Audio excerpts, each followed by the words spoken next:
Hello everyone, AmyR here with Prairie Paper and Ink, and I have made a couple of cards for this week's Color Throwdown Challenge. The info on that will be on my blog, which is linked directly below the video.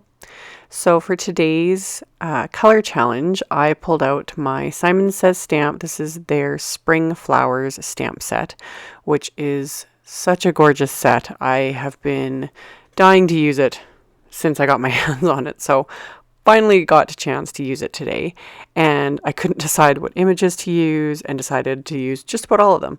So I pulled out my Misty to make this all faster. That way I could stamp all these images at once rather than, putting each one on a block at once, stamping once, etc., etc. So I have just some Ranger watercolor paper. I had a large scrap in the package, and I have the smooth side facing up, and I put it in my Misty so that I could use my Misty to stamp all these images at once. And I coated the cardstock with my anti-static powder tool, and then I inked up all those stamps with Versamark ink, which you cannot see at all on this paper. But this is where the magic happens. I coated it all with detail white embossing powder, and that's when you can see all these images. It's always so fun, just that part alone before you even heat it, when it just shows up, because you literally, at least I can't anyway, maybe my eyesight's starting to go, but I cannot see Versamark stamped images on this specific watercolor paper. I can sometimes see it on other things, but anyway.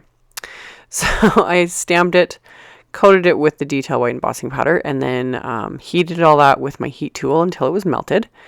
And then I just repositioned all the images again because this piece was big enough. I was like, you know what, might as well stamp it all twice. Make a couple of cards, why not? So I just moved it to fill in all the other areas on this big scrap here. So I have 2 of every image stamped and embossed. And for this color challenge, it was a purple, a red, and a green, which normally I don't do together, but the colors are just really pretty. So I immediately thought of my distress inks and some watercoloring and fun. This set is so good for watercolor. I've been talking about watercoloring a lot lately. Obviously, I'm obsessed with it. People have been telling me they've started getting into it because of me, which I think is awesome. A lot of you I know are like me as well, very OCD, wanting to stay in the lines. I get it. I hear ya. I feel ya. This is a great set to push you out of that. Just the way this set is drawn and kind of the way the lines are, and some of the dash lines go outside the solid lines. Like, it's very loose and free flowing and fun. I highly recommend the set. Just like, it is pretty. It's just so pretty and it's fun, and there's so much you can do with it. So I literally just mushed my Distress mini ink pads onto the Simon system, like onto the package itself. You don't need a fancy palette or anything. And then grab my little water brush. Again, you don't need a fancy, expensive brushes. I know I've got my silver ones that I rave about, and they're beautiful and fabulous and wonderful, but you don't need them. You can just a few little Distress ink pads and a water brush and some watercolor paper like this, and you can just go to town.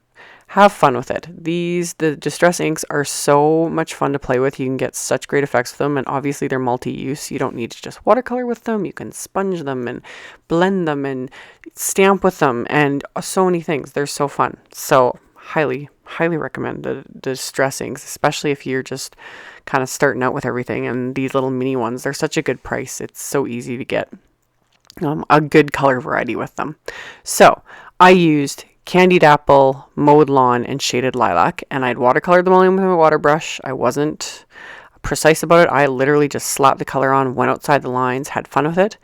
And then after that was all done, before everything was even completely dry, it doesn't matter, but I grabbed my clear Wink of Stella, and coated everything. And I did all the same colors at once. So I did all the red flowers at once, and then I cleaned it off my paper towel. I did the purple and then the green, so that the Wink of Stella wouldn't pick up, because it does pick up the Distress ink. It gets reactivated by it. And then I just turned my flashlight on my phone so you guys can see just how sparkly this is. It's so fun and so pretty. It's always so hard to do it justice in video, and pictures especially do not do the sparkle justice. And yet in real life, it's the same thing. When it hits the light, you see the sparkle, but when it's not hitting the light, it just looks normal. It's such a subtle yet gorgeous thing.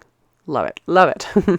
So anywho, once those were dry, which didn't take very long, I fussy cut all of them out. Same thing, wasn't super particular about it. I didn't follow the exact lines because, again, this set, just the way it is, you don't have to be perfect with cutting it out, which is another reason why I love it so much. So I did that, and then I cut down some heavyweight white cardstock. I think I cut it to 3 3/4 inches by 5 inches. And I lined it up again in my MISTI, and then you can get these separate little grid sheets, and I used that to line up the sentiment I wanted to use and line up, or not line up, but I laid out the stamped and cut out images so that I had an idea of my layout. And then this sentiment is from the Choose Happy stamp set. So I inked that up with Simon Says Stamp Intense Black ink. And since I'm doing 2 cards, I did both of them at once. Super, super easy, because I just had to put in the second piece of cardstock, got them both stamped. And then I had 2 more pieces cut the exact same, and I grabbed another sentiment from that same stamp set, and I used that little grid sheet again to make sure I got the stamp lined up, and inked that up with the same black ink again and stamped the first piece. And then when I stamped the second piece, I didn't ink up the stamp very well. I don't think you can see it as much on camera, but I could tell, like, especially the word happy, it was just really blotchy looking. It didn't look very good. So another reason why I love this thing. I was able to just ink it up, re-stamp it again, and it was perfect. So once I was done with all of that, I can set my MISTI aside and then get on to finishing the cards. So I have some Simon Says Stamp cardstock. This is lavender cardstock, and it's just a full sheet. So I turned it horizontally and scored it at 5.5 inches with my Teflon bone folder. And then I turned it vertically and cut it in half at 4 1/4 inches. So I've got 2 top folding A2 size cards, so 4 1/4 by 5.5 inches. And then I'm going to set those aside and finish off these card fronts. And I've been using this Mayer's ribbon on everything lately, but it just works. And the green, again, worked with this color scheme. So I grabbed the ribbon and tied it in a knot, which is another, I haven't done this in forever. I just want to tie everything in bows, it seems, lately. But yeah, tied this ribbon in a knot and then trimmed off the ends there with super sharp scissors. So I did that to both pieces. And then I just adhered all the different elements with some foam tape, cut down some foam dimensionals and all that. So all these pieces are popped up, and it also made it easier to adhere it all over the ribbon. So got it all adhered with some foam dimensionals, and then I grabbed some Pretty Pink Posh sparkling clear mix sequins.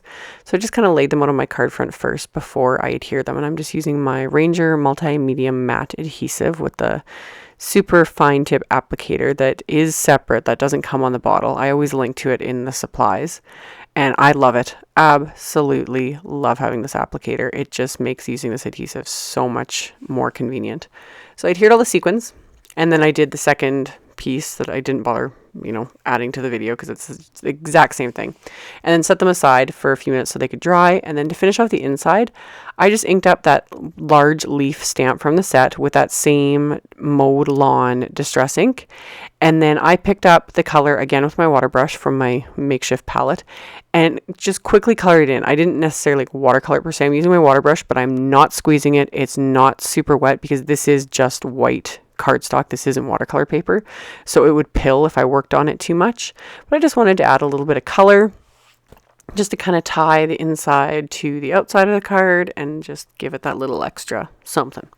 So once that was all done, I adhered the panels to the cards themselves with even more foam tape. So these cards are super dimensional and popped up and everything. And then the insides, I just used my ATG adhesive and adhered these flat to the inside of the card. And that finished them off. So as always, like I said, I will have a link to my blog post directly below the video that will link to the color challenge. If you guys are interested in playing along, it's open to everyone. There will also be links to all the supplies used, so just check out the description box below the video and visit my blog if you'd like. And thank you all so much for watching and subscribing and thumbs upping my videos, and I will see you all in the next one. Bye.